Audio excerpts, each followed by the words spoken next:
And we're back, I think. Continuing to talk about pipeline analysis and what we do at GRM when we're reading through these documents. Hopefully this video can teach you some things and explain what we do, but also provide some guidance for what you want. And we're going to look at environmental justice review for the pipeline. So we've gone through a bit of their documents, a bit of their anticipation of being regulated by the Corps for wetlands, being regulated by the Department of Natural Resources. Although we think there's a lot of things to improve. We went through some flags. I wish I had been writing those down, but I'll just have to listen to this video again. But once we get that basic map, which was one of the first things we found for this ACE pipeline or Swordfish pipeline or Phillips 66, we did discover that this is a Phillips 66 project since they have 3 staff on it. And it makes sense. And I started talking about this immediately after Bridge permit was issued by the Corps. And then all of last year, they were doing wetlands engineering and coming up with some rationales for the project, despite there being not a lot of need for this kind of thing. We found a list of conflicts, 6 heritage sites, biological heritage, the diversion, levees, 1 hydrologic restoration, numerous other pipelines. There's a lot of hydraulic alteration because they're sticking to an existing right-of-way.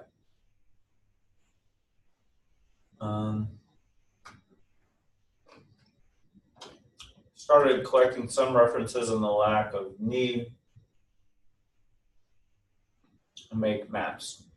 We can make a FOIA for the GIS information. If we start collecting the names of the specific GIS files, that's going to help do public records requests, FOIA requests for GIS information. It's going to enable us to comment very precisely on the kind of impacts to wetlands that we want to see.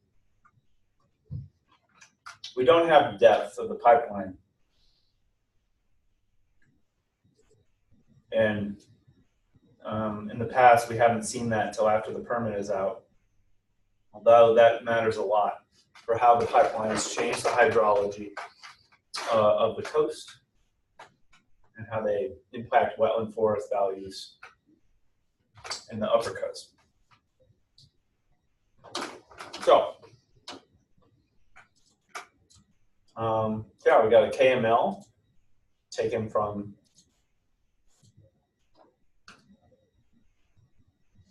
DNR, and if it can be put into our map,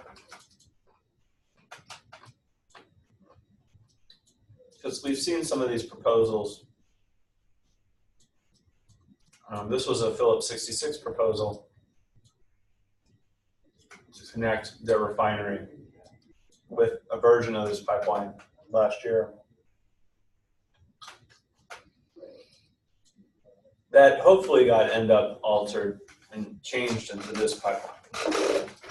Because we have so many impacts in the Ironton area, as well as the Chalmette area, which hasn't existed. They're redoing the one oil, I think it's an oil pipeline over here. I mean, it's a gas. We have this boardwalk pipeline that Travis would like to know about. all of these pipelines go through particular areas. They go through not just wetlands, but they go through wetlands close to certain populations. And that's what we want to take a look at when we consider environmental justice. Of course, District 5 St. James is overwhelmingly African American. And those percentages are really high for Louisiana, but the important benchmark is the parish. So yeah, St. James Parish is an overwhelmingly African American parish, but even more, the District 5 is much more African American than even that. And we could do a similar analysis for Native American presence as required by the environmental justice rules. Consider, which are, you're required to consider minority population, or you'll see some census sociologists use non-white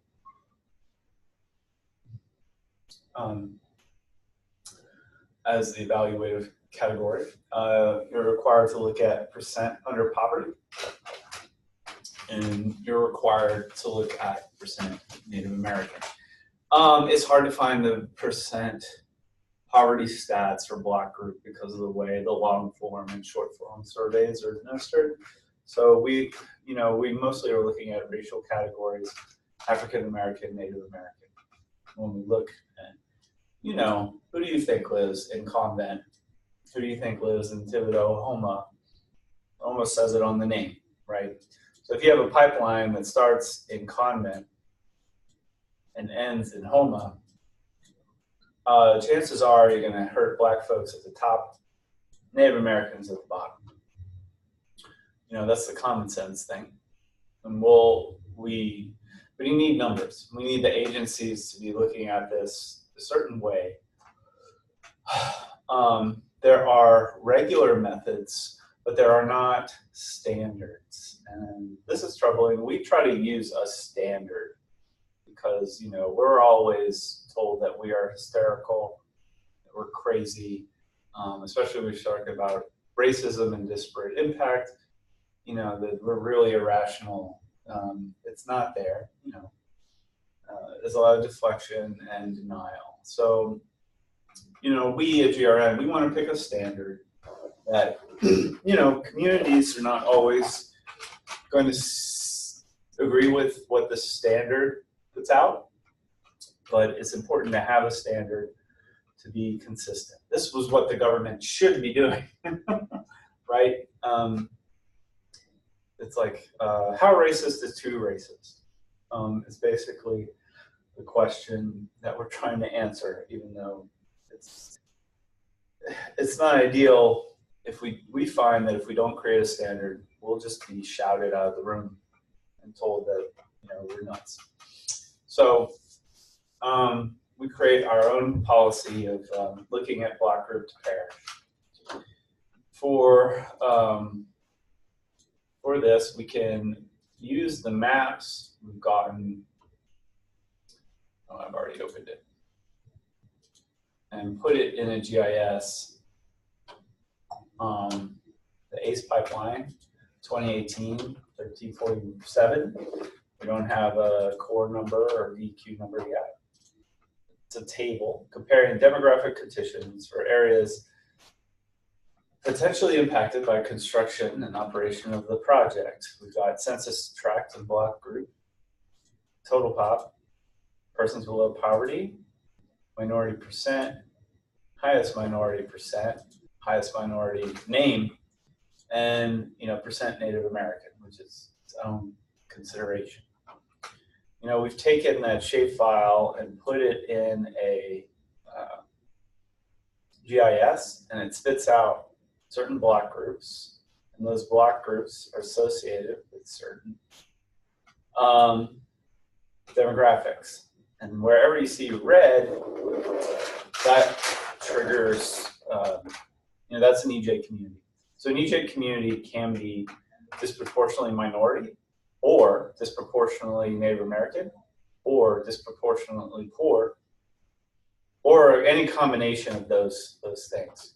So we know St. James, we have a disproportionately African American group. We've got 86% plus minority. In a parish, that's 52%. 86 is greater than 52. EJ group. We also have a disproportionately high amount of poverty in St. James. We have these statistics from previous environmental justice surveys done by the Corps. So we're using the Corps' previous numbers.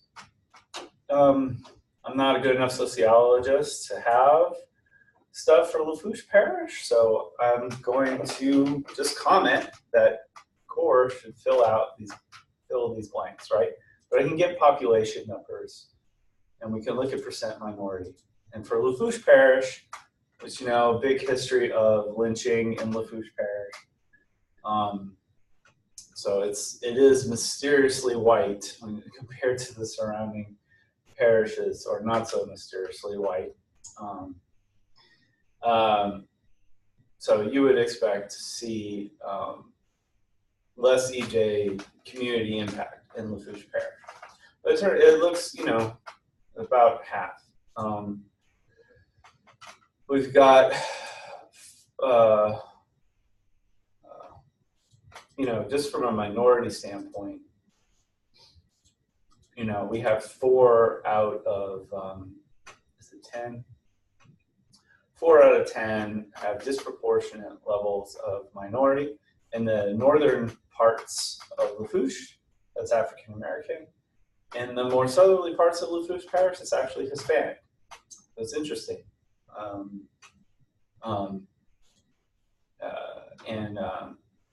Anytime this number in the E column goes above 22, that's when it's coded in red. So, we've got 4 there. These in red are just to, they don't need to be, but this is really the column that matters. But we combine this, so we've got 5 already, just looking at minority. And then we have 2 other things to look at. And one of which we're not going to do just because we don't have the data in our own shop yet. Lafourche Parish, a high percentage of Native American folks. Not a surprise to any of us who live in Louisiana. So, but that means you can have a lot of Native American people who are impacted, and it's not not necessarily a Native American community, according to this analysis. So you're gonna, you might have some disagreement,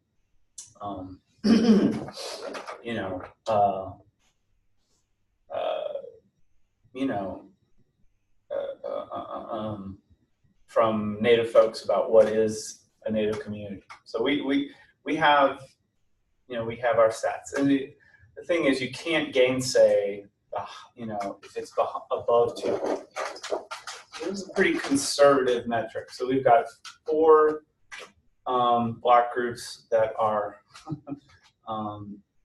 EJ by way of percent minority, and 4 block groups in Lafourche that are EJ by way of Native American numbers. And this is pretty high. When you overlap those, it gives you, we have at least 7 out of 11 of the total are environmental justice communities. And the rule says you don't want disproportionate impact. So a lot of times you're looking at a project that's in one block group. The block group is pretty big. The classic EJ example is landfills. That's only usually landfills, hopefully only in one block group. So you do all of this, it shouldn't be a general rule. The general rule is 50%. If there's a block group that's 50% minority, it's an EJ community. And by that measure, the whole parish of St. James is an EJ parish. But when we look at block groups, some people do this, this further screening. And we think this is good because, you're going to lose some block groups in parishes that are heavily minority, like Harris County in Texas. There's not going to be as many block groups that come back as EJ communities in an urban county like Harris County. It's going to tell you a different thing if you use the 50% standard versus a block group to parish standard. With the block group to parish standard, you're going to pick up more EJ communities in rural areas. And as a Gulf-wide group who often works in rural places, so we think this is a good method for us, and we think it's a good method for the agencies as well. Of course, and we think the block group it gets pretty close to how communities see themselves. It's a neighborhood, sort of. It's a little bit bigger. It's a little bit bigger than usually what people think of themselves as. But it's people don't usually identify with a parish. They might identify with a city.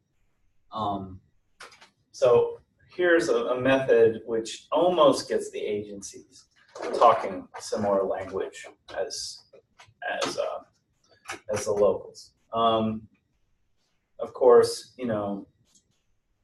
this is just our opinion as a professional advocacy agency. So we don't own environmental justice by any means, but we're trying to push the government to see that it's worth it to have a good policy. And we want a standard by which we can refer to again and again, so they don't tell us that we're just blowing smoke. So, okay, 7 out of 11 is above 50%, which is disproportionate impact to EJ communities from this proposal. And I have not done this. These might be the wrong block groups in Lafourche for these alternative routes. If you remember that we're not very different at all. Might pick up some more white groups if we go in the back way. 3 of the options were very much same in the north. I think that other option, I think 3 of the options are going to show this exact result. And one of the options I think will have less impact on minority groups. But we've got to repeat that. I think option 1 is probably the one that's going to be a little different. This list is going to be different. Definitely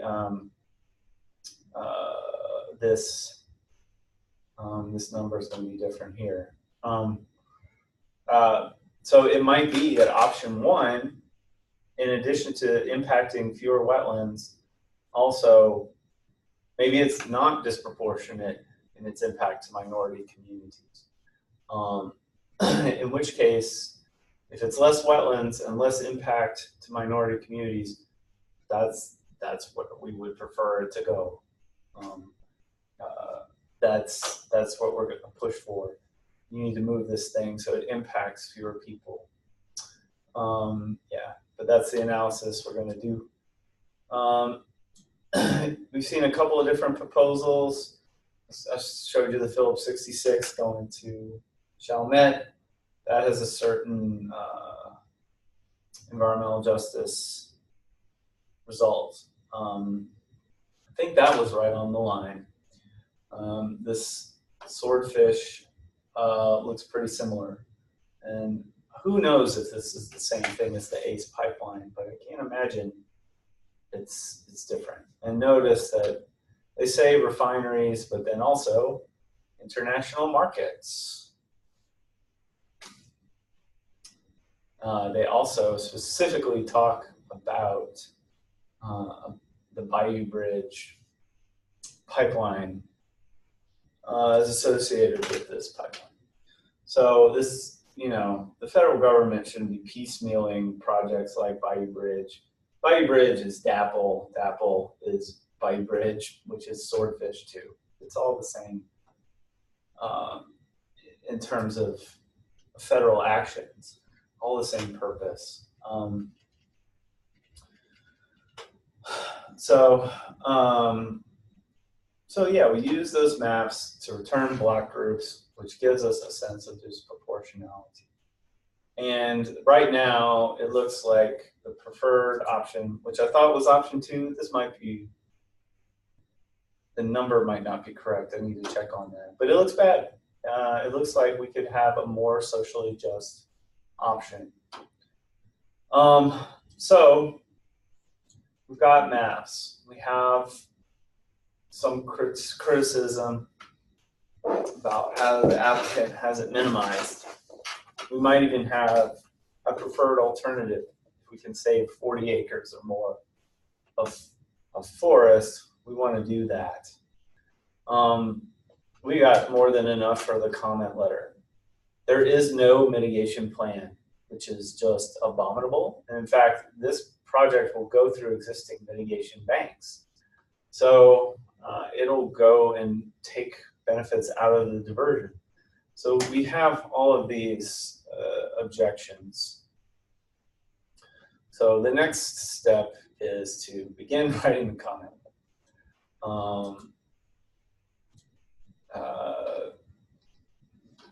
And because it was St. James and brought to us by Rise St. James representative Travis, we started with the St. James comment we just did for the Formosa plan. We've got a nice header. We've got our people here. This is probably not Brad Hester. It's probably a Pico. We've seen from the pre-app meeting. And it's probably not Neil, who we met at the Formosa hearing. It's probably James Little. But underline those, it's always Elizabeth. Elizabeth was on the phone at the pre-app meeting. We don't know the numbers for these yet. It's this pipeline and these parishes, you know. We can add who we think it is here. We mention it. We want to do a description.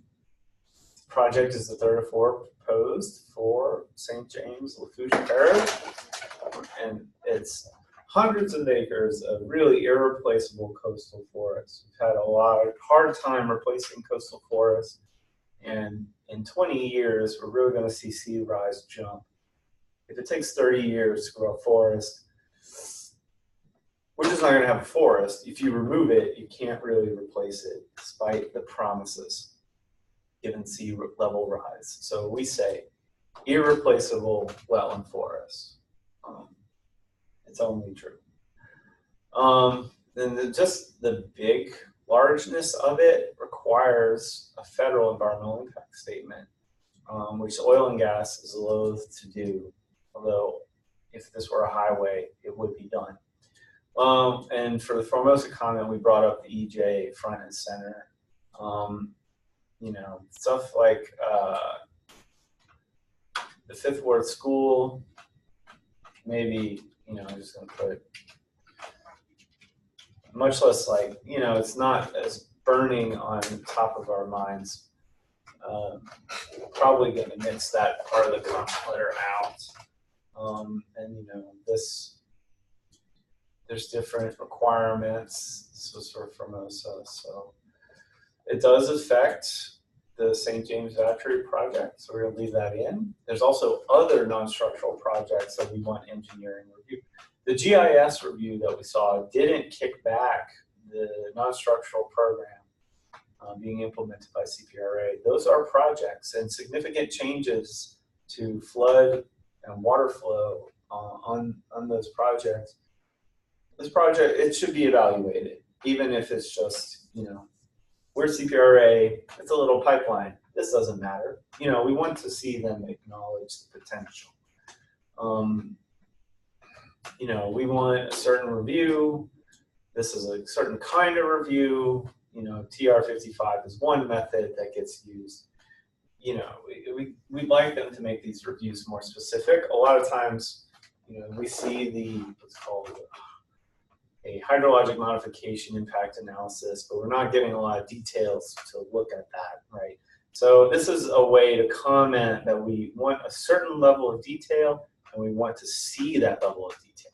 Usually for the hydrologic analysis, we're just told that, oh, the expert said it was fine. And that's not very reassuring. You know, we have homes flooded. You know, we definitely could add to this on the Lafourche Parish side. You know, once 2040 comes, really everybody's going to do a big shuffle all around the place. So we just want to secure these areas for that time comes. And so if you only have 20 years to operate a project, is it really going to return the benefits? And you know, some of us felt very strongly about moving residents into places where they're no longer be able to breathe.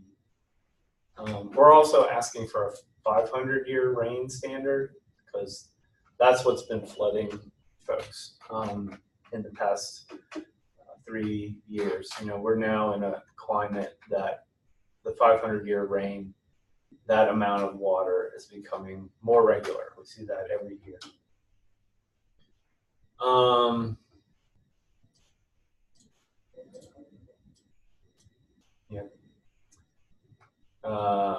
This was a buffer. I'm not sure the evacuation route is relevant to the comment, although it is going to put more. It's going to be, you know, the drinking water, the drainage water is more vulnerable to pipeline spills. They say pipelines are safe, right? But it's not possible. If you have N pipelines, you have a certain amount of risk. If you add N+1, it's always going to be less safe, more risk. You can't, N is never less than, N is never more than N+1. It just, that doesn't, you know. So all this talk about safety is BS, smoke up your butt. So we want an environmental impact statement. In multiple hearings. We want the East Bank to know about this too. It affects them.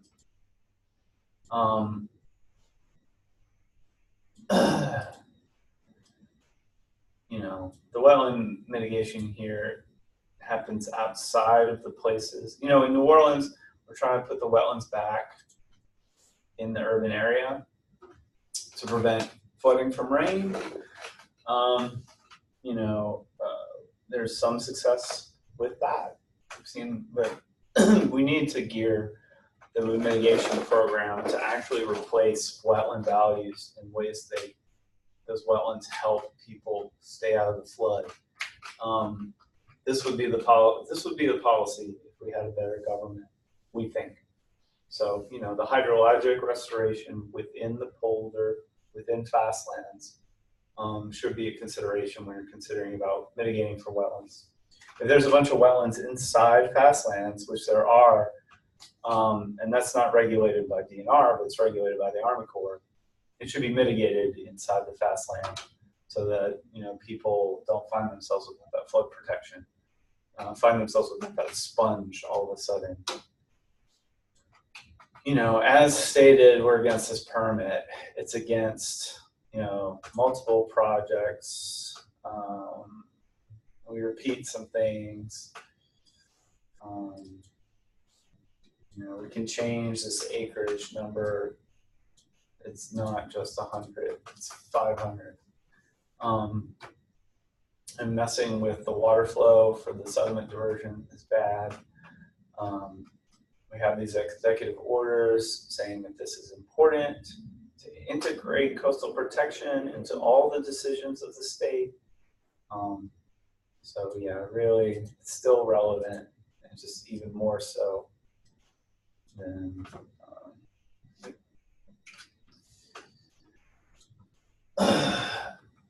there's particulars of the guide, and that's the same. It's the same guidance that DNR's is following. You could say MDOCM. I don't think we made that acronym yet. So,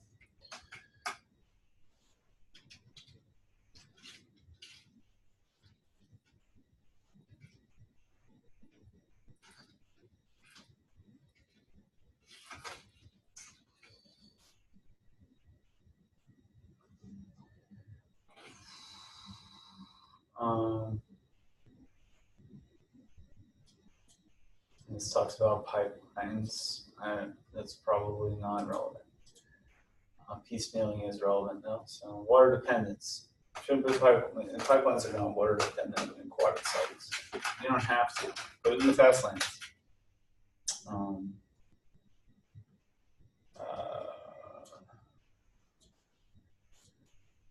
we can,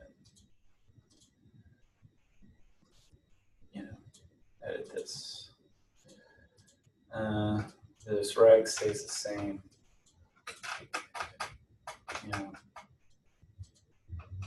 They shouldn't put it in such a risky area. Alternatives have not been addressed.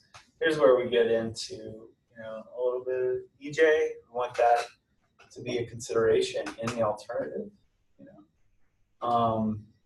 We also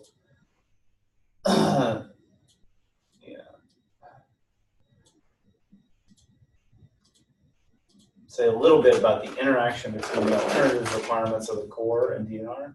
So we can put some like no need for pipelines, eval next to Houston, look at financial commentary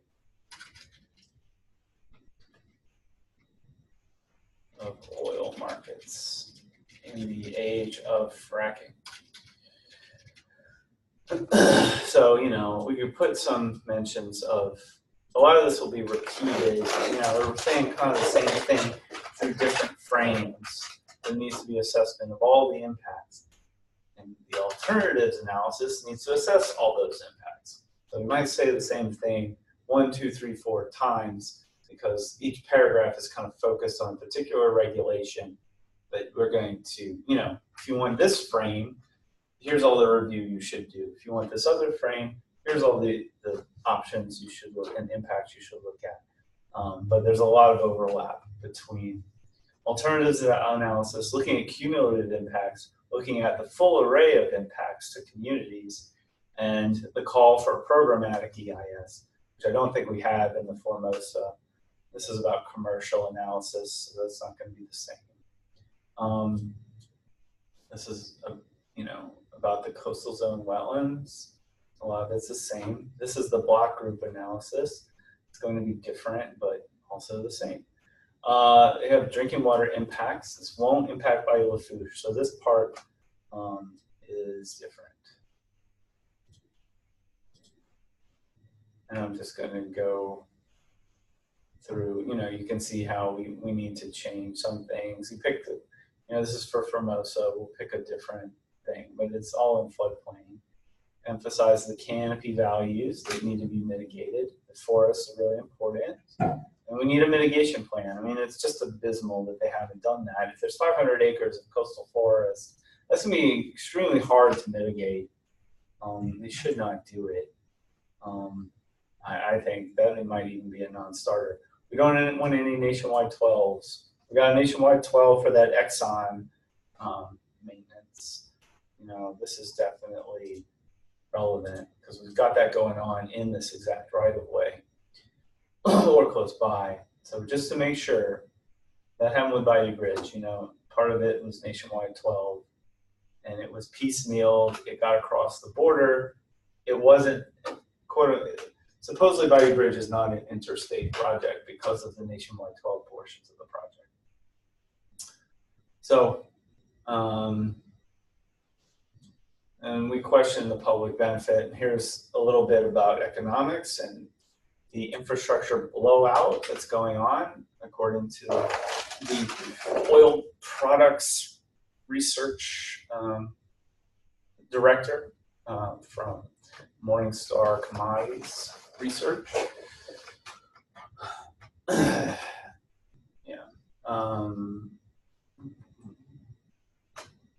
Again, Bayou-Lafourche, take that out. But we want the impacts to drinking water also be considered as an explicit economic impact, as well as an environmental impact. So it's repeated. And we have stuff about local economics. And, if they want to claim economic benefit, they can't do a BS David Dismukes PowerPoint. They need to actually do an economics study. So, again, just like we asked for the TR55 review of the floodplain impacts as a way of getting to the specificity of what we want, we could say the same thing economically, that we want parish level costs and benefits to be looked at, especially in light of the fact that, the parish could get a benefit and that would not flow to District 5 St. James, right? And in the past, it's been fine. But we know that there's discrimination against District 5 already. So, just because there's a state revenue benefit, we already know that those state benefits don't go to District 5. So you need to really say, if there's an EJ impact, you need to have EJ benefits.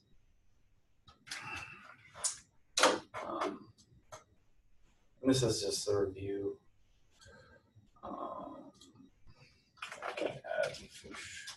A lot of the writing is about St. James, since that's who we've been working with so far.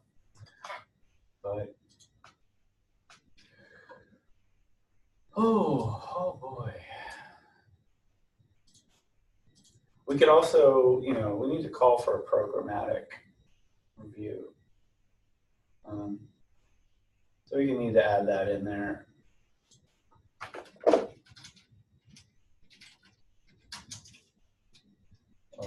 Oil export pipelines in the infrastructure blowout. Right? We've referenced that in the economic cost benefit section. It's also part of the general call for programmatic environmental impact statement. You need to really look at cumulative impacts of trying to permit 3 pipelines in the same place, especially when you have about 10 over in Houston doing the same thing. Okay, so that's our draft comment letter and the EJ review. That concludes our second video for pipeline review. I guess we're going to talk about FOIAs offline and some document sharing offline, but I'm becoming a father in 2019, so I'm going to have less time to do this. So I hope this has educated you and shown you where to look at documents, because I'm not going to be able to respond to a lot of inquiries. They're like, 100 inquiries I normally get on a particular pipeline project. So hopefully you can use this to look up those answers yourself, and hopefully you've learned a little bit about the Louisiana coast and why saving the coast means saving ourselves and saving each other, saving everybody. Freeing the land is freeing your brothers and sisters, so you can be free. Okay. See you later.